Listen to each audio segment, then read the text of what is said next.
that's gas. Like, that is gas. That is money that I am spending. So save up. Save. No more extra spending. Save your money, okay? Yeah. But you know what? I was so madly in love with him. Like, as a friend. Hey guys, and welcome back to my YouTube channel. In today's video, I'll be doing a car information video, like the process of buying a car as a young person like me who does it on their own, like who's paying for it on their own. You know, just information you need to know financially and just being aware of the vehicle in general. So I had to write it down because my mind will go a million miles a minute and we'll be talking about other things, you know.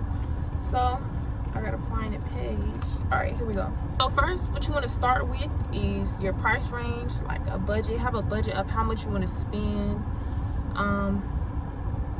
You know, some people are either financing. I finance. Some people, you're either gonna finance or you're gonna purchase the car in cash, flat out. So you want to know your price range beforehand. Yeah, you want to do research on what type of vehicle you want to get. So for me, I was looking at Hondas, Nissans, and Volkswagens.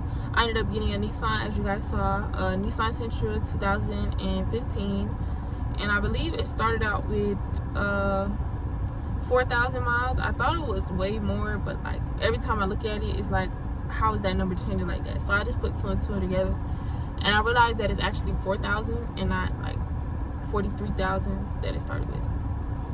But yeah, so yeah, you want to know what type of vehicle you want, the year, the model, the make of the car, you know, stuff like that. Whether you want a sedan, a SUV, stuff like that. Like, you want to know what type of car you want, or what type of vehicle you want, rather. And when you figure out which vehicle you want and the year and stuff, you want to make sure it's in your price range. Say you've been looking at 2018 or 2019 Hondas and they're out of your price range. You know, you'll either have to bump down the year that you want or go to a different car. So yeah, make sure your price range and the car that you want align. You want to look into good dealerships that are near you with good deals. So me, what we did, we went to a dealership that was about 45 minutes away from where we live. So we went further south and looked at dealerships there, and I found this car for a better price than the prices are where I am now. So yeah, you want to do your research on the dealerships, because it could be a dealership that's maybe 15-20 miles, not 20 miles, but 15 to 20 minutes away from your house, and it can have okay deals on the car. But it could be a dealership that's 30-40, maybe even 50 minutes away, and the deals are even better. So you know, you want to see which place, you know, has better deals, or not even just deals, but better deals and inventory, because some dealerships can have good deals but the inventory isn't as good. Like, they don't have the cars that you want and stuff like that. So you want to make sure you go to the dealership website and look at the type of cars that they have available to you. You know, yeah. Next, you want to do is view the Carfax. If you're getting a used car, you want to look at the Carfax, like how many owners.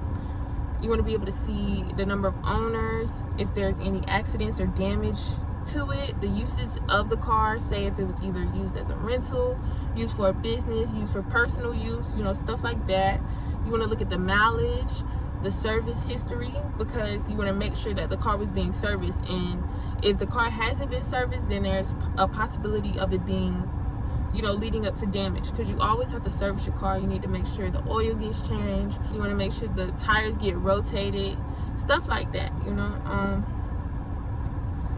The title of the car is also important, depending on what type of car you're going for. Some people are okay with rebuilt titles for their car, but me personally, I wanted a car with a clean title, with no accidents and stuff like that. So that's how my car is. My car didn't have any accidents. It had one previous owner, and the title was clean. So everything was good with my car. I'm perfectly fine with my car. Yeah. And when you figure out the type of car that you want to do more research on that car, like the maintenance of the car, how much an oil change may be, how much it would cost for the tires to get rotated, how much it would cost for gas. You know, especially if you're going to be using your vehicle a lot, you want to know how much gas you're going to be spending. Because me, I'm using it for work and for school. When I take myself to and from school, that's gas. Like, that is gas. That is money that I am spending. Your car is going to take a lot of your money. I'm going to be totally honest with you. Your car is going to take a lot of money, especially if you're doing it on your own. It's going to take a lot of money, okay? So save up. Save. No more extra spending. Save your money, okay? Yeah. But yeah, do research on it. The most common issues with the car, because there was another car that I was looking at that I was thinking about getting, but it was something wrong with the transmissions. A lot of the models or the years of that car, there was something wrong with the transmission and stuff.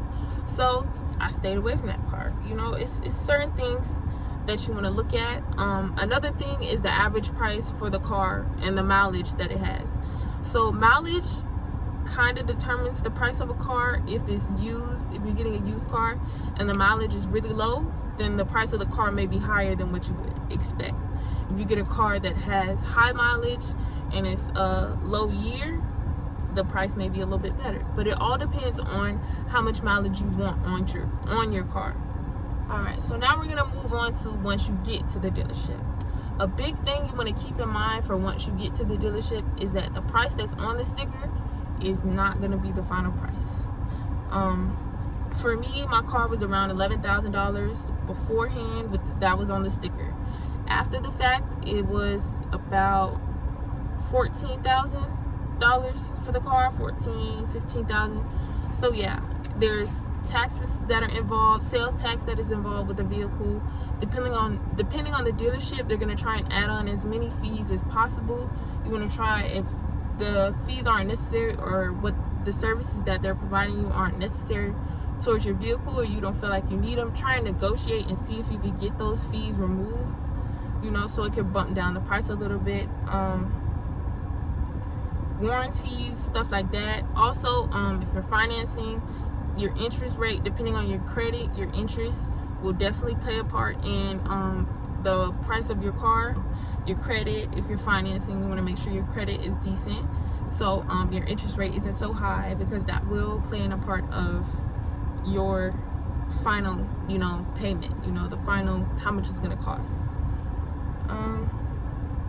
Another thing you want to do once you get to the dealership, you know, browse at the cars. If you did your research beforehand, you'll have the car that you want picked out at that dealership, and you can just hey, this is the car that I was looking at, this is the one that I want.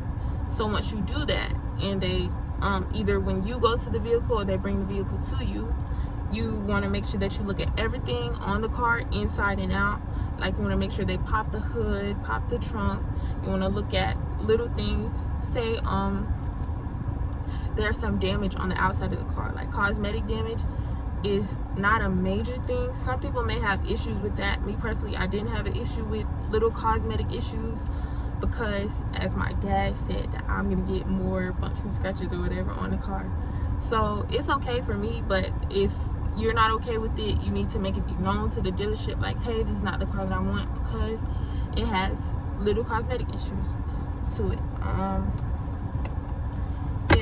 Another thing I would say is bring someone with you who has knowledge on cars, because me personally, I know little stuff. I know because of the research that I did, but I don't know about the whole engine and oil and stuff like that. Like, that's, if you can have someone with you who can question the dealership and ask them about stuff like that. Have someone with you who can pinpoint and be like, hey, this is, you know, this isn't right, or there's something wrong with this, or that's okay, you know, everything with the car is fine, something like that.